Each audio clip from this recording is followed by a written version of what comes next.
Welcome to the Property Planet podcast. For the first series of 4 for 2025, we've decided to do a slightly different format this year. We were finding we were getting lots of questions in, either from people that had listened to the podcast or that were emailing us directly. And so what we've decided to do is take specific content each quarter, break that content down. And one of the first sessions we're going to do of each quarter is a question and answer.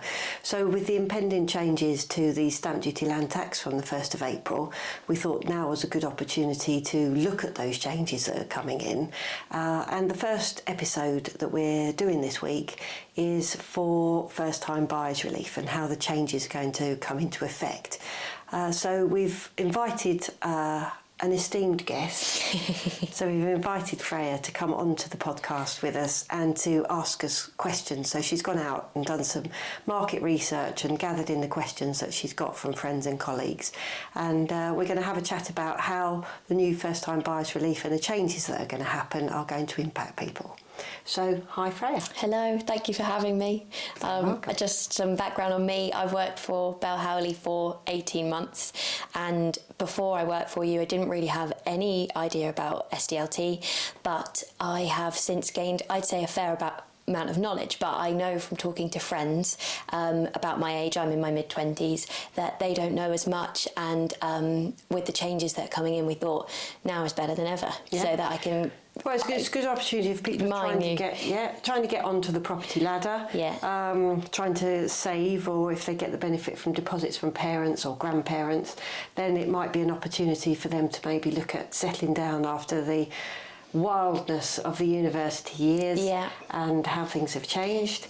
And so you've gathered a list of questions. I've gathered a list of questions. I thought there's a mix in here because obviously I've got some knowledge, so I might have some different questions. But one thing that came up with my friends was they didn't seem to have much of an idea of the process. So my first question would be, how would you apply for first-time buyers relief? Is it something that you apply for?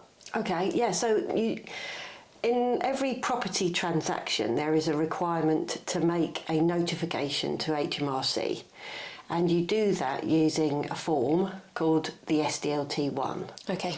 So your solicitor, when you instruct a solicitor to act on your behalf in relation to your purchase, they are obliged to act on your behalf as your agent. So it's really important that you understand that they're simply your agent, and that means that they are the person that's filing that tax return on your behalf with HMRC. Usually, solicitors are not qualified or indeed insured to give tax advice. So in complex areas of tax, it would certainly be our recommendation that you, if you're not sure, would always seek independent tax advice so that a tax advisor can properly explain to you what your obligations and what your liability is when you buy a property. Okay. And they will then feed that information back via report to you and to your solicitor, so that when the time comes and you've completed your transaction, so you have 14 days within completion in order to file the tax return and pay the tax that's due, if any is due. So it's at that point when you file the return, or the solicitor files a return on your behalf, that you apply for an exemption code. So if you are entitled to claim first-time buyers relief, then that claim will be made on that form, and that will be submitted to HMRC. Okay. And you can't actually register a property that you've purchased in your name unless or until HMRC have certified that you've filed this return, and in return they send to you a form SDLT5. Okay. So the SDLT5 will go off with your transfer documents to the land registry and inevitably your mortgage deed, and that will be registered at the land registry. Okay, right, brilliant. Thank you for explaining that. So I've seen in the budget that things are changing with the thresholds, that there's been a decrease in the threshold from what was 425,000 to 300,000. So what does that actually mean for me? The government introduced measures that put in place particular bans. So under the current legislation, if you buy a property up to 425,000 as a first-time buyer, so you must qualify under the criteria of what a first-time buyer is deemed to be, then you don't pay any SDLT. Between 425 and 625, you pay stamp duty on that portion of 5% if you're a first-time buyer. Okay. So say I was buying for 285,000 under the current legislation, I'm not going to be paying any SDLT on that. That's correct. Okay. Yeah. If I make sure that I qualify for the criteria. That's it. Yeah. So if what they're going to do from the 1st of March is they're going to reduce those levels down. So rather than the thresholds being 425 and 625, they're going to reduce those levels down to 300,000 and 500,000. Yeah, okay. So that means that if you buy a property up to £300,000, you won't pay any SDLT at all if you qualify for first-time buyers relief, and any portion, and it's just the portion between 300,000 and 500,000, you pay 5%. Okay, so if I was buying for 305,000 under the new rules, I would be paying 5% of £5,000 because correct. that's okay. All right, brilliant. So that makes sense. Portion. So I think that's quite a good example of the way that they split the allowances and apply different rates at different times. So on the government website they do have an SDLT calculator that you can use, but bear in mind that that's not advice, and calculators are only ever as good as the person that's inputting the information.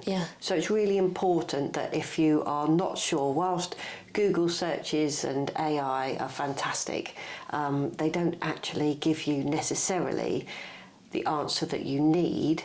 They only give you the answer to the question that you've asked. Yeah, it's a good point. So if you've asked the wrong question, it will give you the wrong answer. Yeah, and as I was speaking to my friends, sometimes you don't know what questions to ask, especially if you're a first-time buyer, it's your first foray into the property market, and you've got no idea. Yeah. Okay, so another thing that I was thinking about, if, like many of my friends, I guess, I would be potentially buying with a sibling or a partner.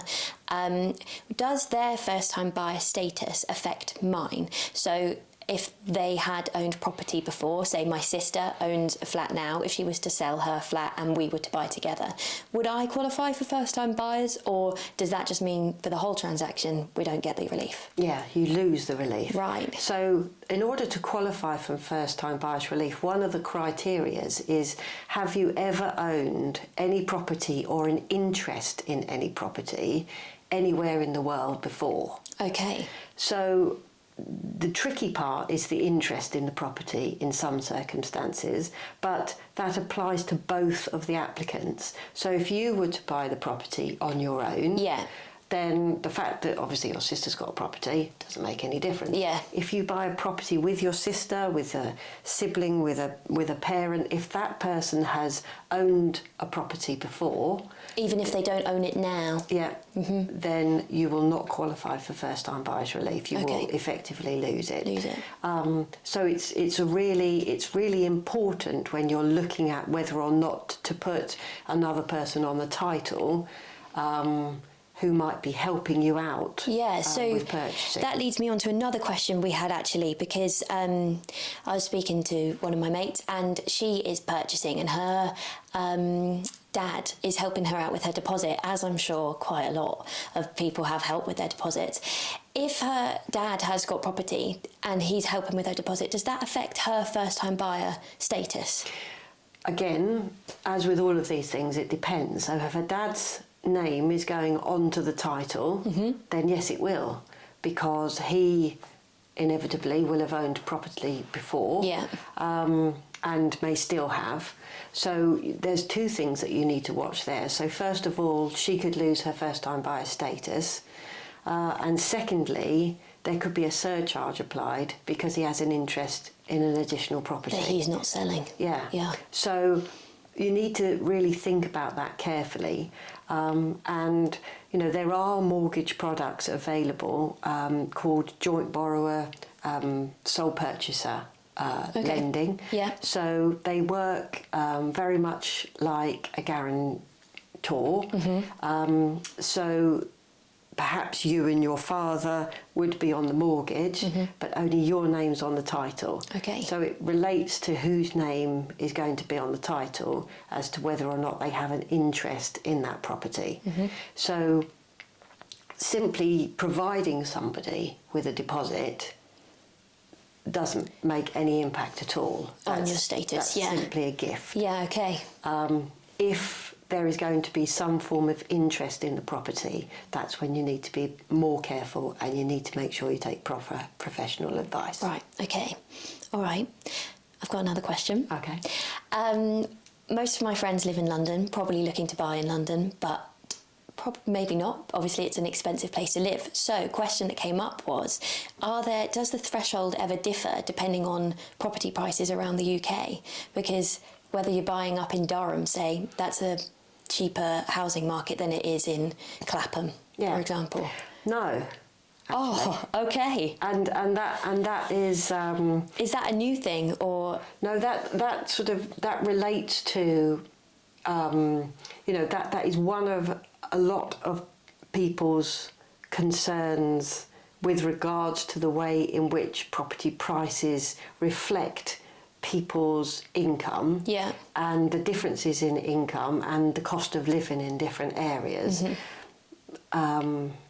That's just economics. That's just the way it is. Yeah. Okay, yeah, no problem. All right, I've got a couple of more in-depth questions that you could give maybe a little bit of insight into. So, say I inherited a third share of my grandmother's house when she passed away. Her house was actually in a retirement village, so under the stipulations I could never have lived in it. It was sold straight away as part of her estate. Would I qualify for first-time buyer's relief when I come to purchase my first flat? Okay, so this depends on how the will is structured, and how the gift is structured. So it sounds complex already. Yeah, and it can be, and it comes back to the qualifying criteria of whether or not somebody has an interest in property. Yeah. So it's really, that element is really important in order to qualify for first-time buyer's relief. So within a will, you can make either a specific gift, or you can give your residuary estate, so effectively you can liquidate the whole thing, put it all in one ball and split it out between a number of beneficiaries. Yeah.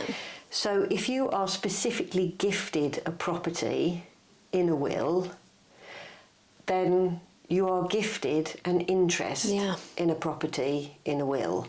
And as a result of that interest, you will not qualify for first-time buyer's relief when you come to purchase, because you have already owned or already own an interest in property. Okay. If, however, you are given some money from an estate which has been liquidated, so you've never been, so with the example of a property in a retirement village, you may find, or you will find, that there are qualifying criteria in order to live in that property. Yeah. It could be a retirement village, it could be a warden assisted living. There are a number of obviously different alternatives which have specific criteria in order to buy the property in the first place. So she would never have qualified for that. So if you have an asset in an estate where somebody other than effectively the deceased is not going to qualify by virtue of age, health status, mobility, then there's no point in gifting that asset. You need to divide the assets. And hopefully whoever's written that person's will would be taking that into account, maybe. Absolutely. Yeah. So but sometimes, obviously, with all wills, it's very much in the gift of the testator to divide their estate absolutely however they want to. And,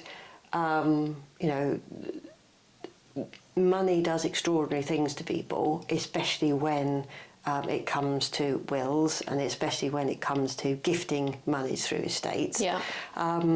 So, with the best will in the world, excuse the pun.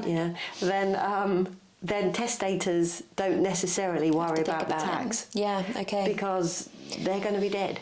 Yeah, I wonder if there was any way, I mean, obviously it would be a tricky conversation to have with a grandparent because obviously you're talking about them passing away, but you wouldn't want to be gifted a property outright unless you could live in it, because then that would like ruin it, your chances for the qualifying for the relief. It would. Yeah, when you come to buy your own home, if that's something that you even want to do, obviously. Yeah, I think though that it's very British not to talk about death. Yeah. And well, death and taxes are the only two things. Or a combination of them, hey.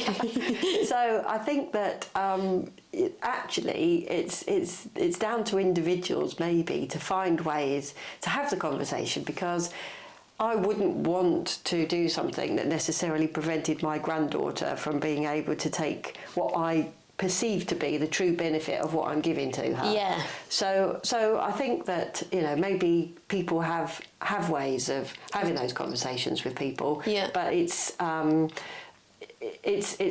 you know, a quirk of the tax system that they will make it as complicated and as convoluted as they possibly can. Yeah, I've learnt that over the last 18 months for sure. So interpreting the rules is really important, and making sure that actually what you're doing is what you want to do. Mm-hmm.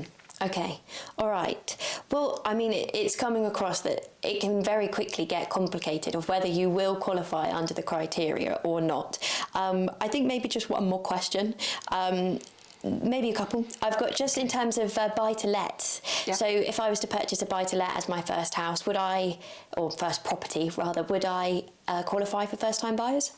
No, because you're purchasing that property to let it out. Yeah, not to live in it. Not to live in it. So that's another qualifying criteria for first-time buyers relief. It's the idea that it was put in place to facilitate and to enable people to get on the property ladder. Yeah. So not to become a small portfolio landlord. Exactly. I mean that may be your desire. You'll have to pay tax as you go. Yeah, understandably. Just a thought there. If I was to purchase a house and live in it for 2 years, and then thought, oh hey, I don't want to be based in Brighton anymore, I'm going to get a job up north, could I then rent that property out and move up north and it not have any impact? Well, the revenue have 3 years in which to come back and say to you whether or not you are still using the relief that you were granted, whether that's still appropriate. Okay. So, for example, before it was abolished, we had multi-dwelling relief. And people found that if they could qualify for that relief by demonstrating that there was more than one living dwelling on the land, then they were entitled to claim a relief under that legislation. So the government changed the legislation because it was being abused by a lot of claims companies, suggesting that people hadn't claimed the relief when they were entitled to do so. But what people were forgetting was that had a sort of a two-pronged effect, was that first of all, if you're claiming that there's more than one property on your land, then you can also be charged council tax for both of those properties. So local authorities were getting in touch with homeowners saying, we're now going to rate the property that the additional property that's on your land. So that was, potentially in the years after they've claimed that relief. So that is, I guess, then something to be careful of. If you purchase a house, claim first-time buyers, and then get out of there within 6 months, and that's not a good look. Well, it's the same. It's the same sort of thing. So then, if clients were saying, "Oh well, no, we've decided to knock it back into one," then they'll say, well, we'll come back and we'll have then potentially have penalties. Have our relief.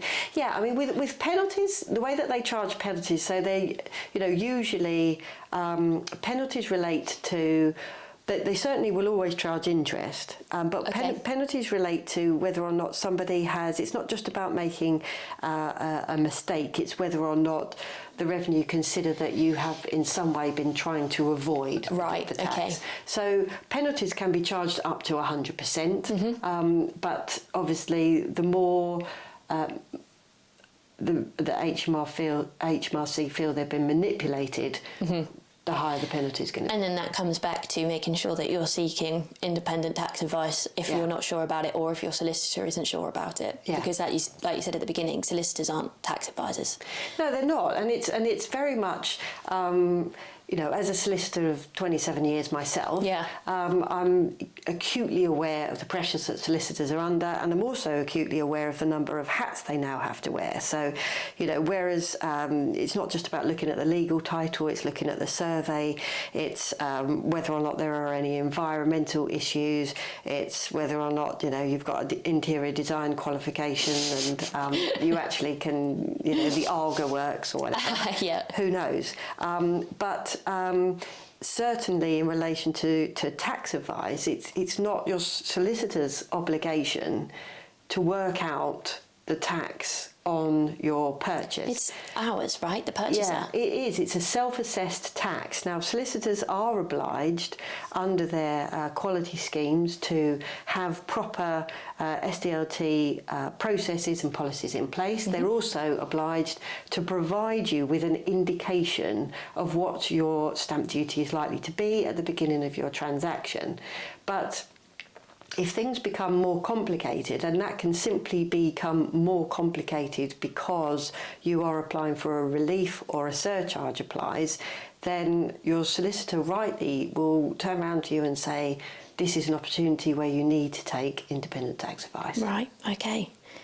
Brilliant. I think that's covered most of my questions. So thank you very much. You're very welcome. Well, thank you, and thank you for your questions. I've got plenty more on all kinds of things that hopefully we can touch on throughout the year. Yes, fantastic. Well, next month we've got Patrick Cannon, who is the font of a lot of knowledge on SDLT, and thereafter we're looking forward to inviting and welcoming actually Simon Nosworthy from Osborne's Law, who's a solicitor who's at the sharp end of all of this. So he can give his perspective on it. Indeed. Okay, so, brilliant. Thank you for listening, and any questions at all, if you can drop us an email, Freya will collate the questions and then we can put them towards our next subject for the next quarter's Q&A. Thanks very much.